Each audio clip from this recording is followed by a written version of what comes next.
580 participants sont attendus au dialogue national qui revêt un caractère inclusif. Les jeunes, les femmes, les partis politiques, la société civile, les religieux, la communauté pygmée, les membres du comité pour la transition et la restauration des institutions, les Gabonais de la diaspora, tous mettront leurs réflexions à contribution pour écrire une nouvelle histoire au Gabon.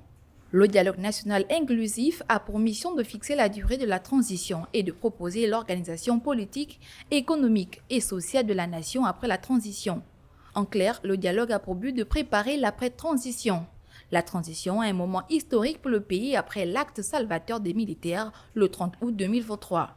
On s'en souviendra également qu'en octobre dernier, le Premier ministre de la Transition avait lancé l'appel à contribution. Un appel qui a porté ses fruits puisque le ministère de la Réforme des institutions a enregistré plus de 38 000 contributions sur la plateforme Bova comme en présentiel. À quelques jours de la tenue de la grand-messe, des voix se sont fait entendre pour demander le report de ces assises, sauf qu'au sortir du dernier Conseil des ministres le 24 mars dernier, la conférence de presse du ministère de la Réforme des institutions a bel et bien maintenu cette concertation du 2 au 30 avril 2024. Soulignant le caractère transparent de la nouvelle gouvernance, le dialogue coûtera entre 3 et 5 milliards de francs CFA. Les fonds serviront pour loger, nourrir et transporter les participants au dialogue.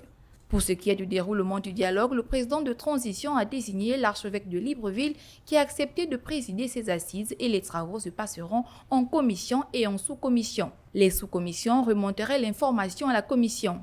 Chacune des commissions établira son rapport et le bureau du dialogue, composé de 28 membres, présentera le rapport définitif du dialogue avec les actes qui vont l'accompagner.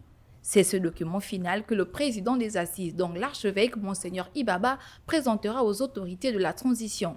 Puisque l'objectif principal d'un dialogue n'est pas l'entente, mais la compréhension mutuelle, les Gabonais pourront se parler et définir ensemble le cadre d'un nouveau Gabon digne d'envie.